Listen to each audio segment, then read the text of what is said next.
intake of psychedelic drugs, smoking up, how is it connected with spirituality? And this is a question many people ask me. Shiva smoked up and many sadhus are smoking up. Why can't we? This is the question that's basically coming. Let's find out more.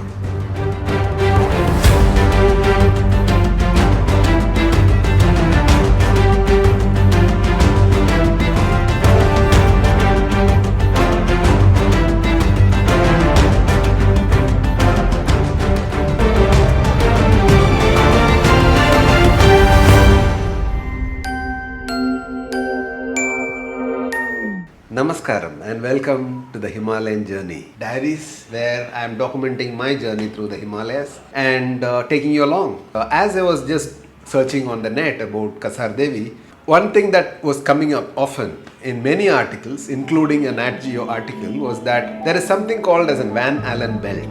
They are talking about this electromagnetic radiation.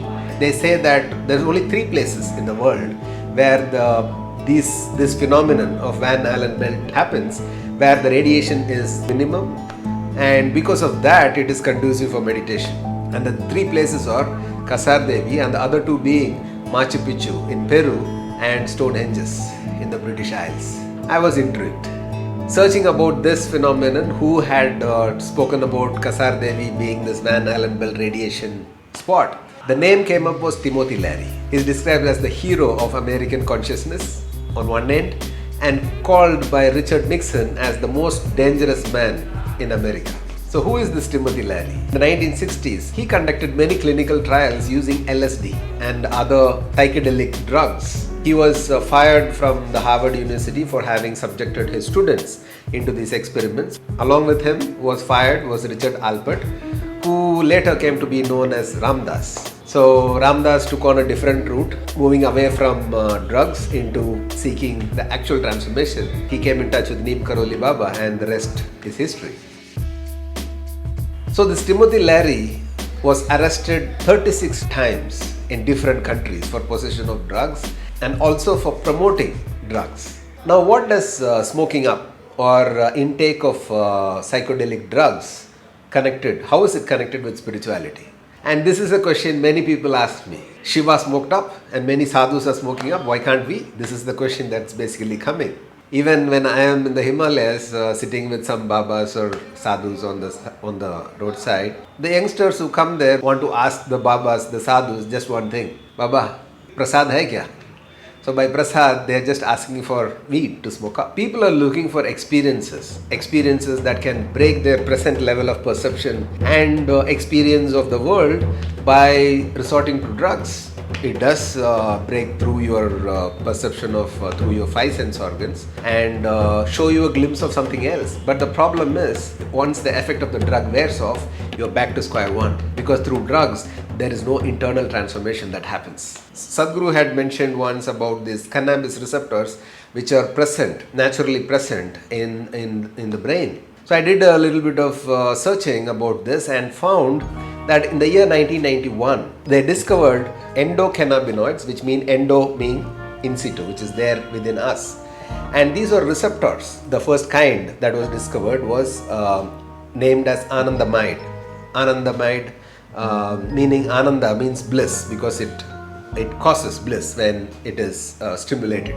These receptors have been present in many other animals which are falling under the phylum Chordate, which later evolved into vertebrates, or with the animals with the spinal cord. Only in human beings it has evolved to this extent, but trace of that is present in every other animal in the Chordate phylum. So 541 million years they have traced it back that anandamide had started its development and evolution, and now in the human brain or the human system, because they have found that CB1 and CB2, there are 2 anandamide receptors which are present not only in the brain but the entire nervous system and in certain organs, and many traces on the skin as well.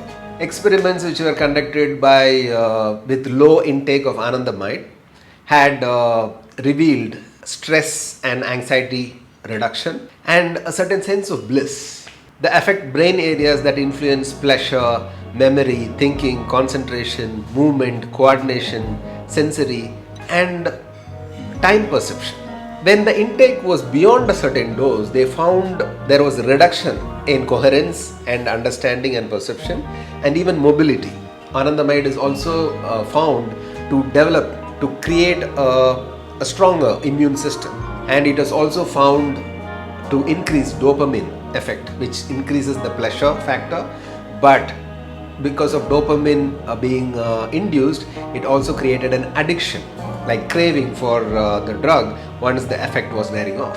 Final findings from these studies on Anandamide or the cannabis receptors, I think this is already in use now, that it's a cure for Parkinson's and Alzheimer's diseases and certain immunity related issues. My brain was just buzzing reading all these chemical names and the effects of it. My takeaway from this whole thing is just this. Yogis for thousands of years had activated this internal chemistry, stimulating this cannabis receptors and reaching the state of bliss. Many yogis have written about it, how the amrita or the nectar starts dripping from the skull, from certain portions of the skull into the whole body, and they experienced a sense of bliss. When this whole transformation happens, this chemistry of transformation happens from within, it's sustaining and also it is not addictive in nature because it's not dependent on an external chemical or drug. But when it is consumed from outside,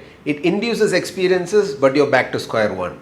There is no transformation happening to the individual. And this also explains how yogis sat for many days or months unmoving, because Anandamide is said to alter the time perception in a human being. So coming back to Kasar Devi, Timothy Leary landed up here in the 1960s and along with many other hippies. Obviously, they were also hanging around he was promoting drugs. The eccentricity of Timothy Leary and his followers, the whole hippie gang, experimented with nudism and consumption of cannabis. The wild cannabis which was available there in the mountains gave the whole area the name of Crank's Ridge. I also researched about the Van Allen belt at the NASA page, and there is no mention of these three spots.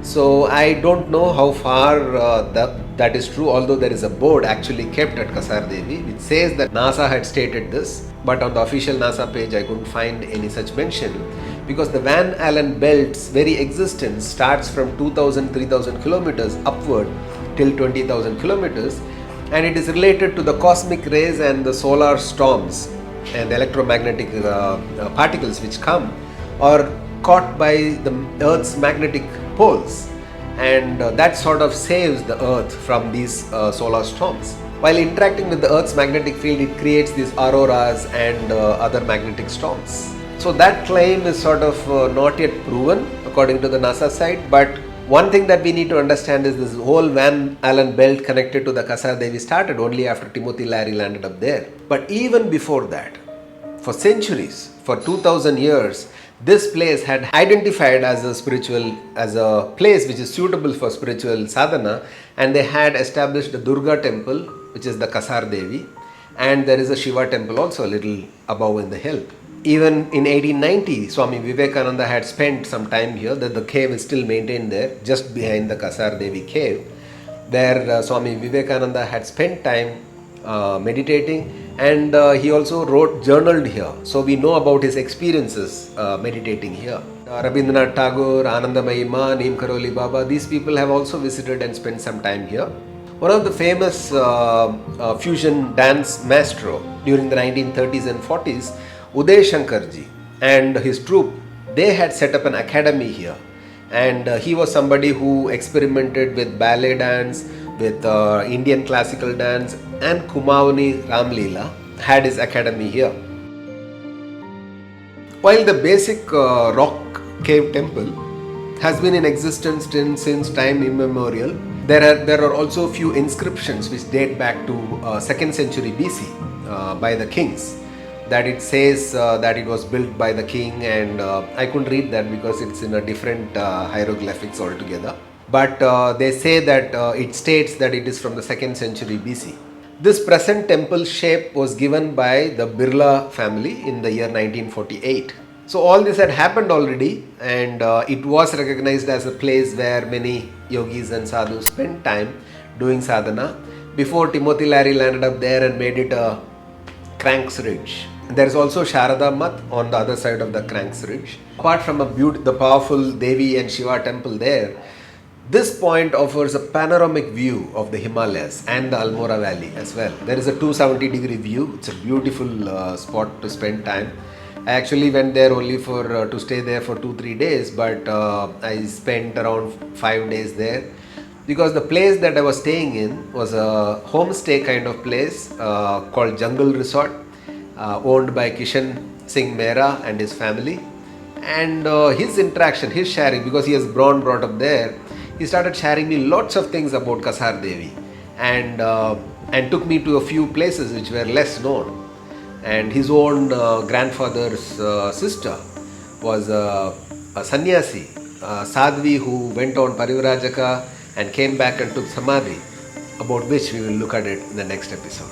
Clearing of all this about Kasar Devi was important for me because the majority of the information that was available on the net was talking about this Van Allen belt and Timothy Leary, and I thought we should clear those off and approach it as one of the triangles, Shakti Trikon of Almora, where Kasar Devi had been one of that. This is mentioned in Skanda Puran. So I thought it's better to approach this as something which has been in existence even before that. People's craze is just that they want to, have experiences.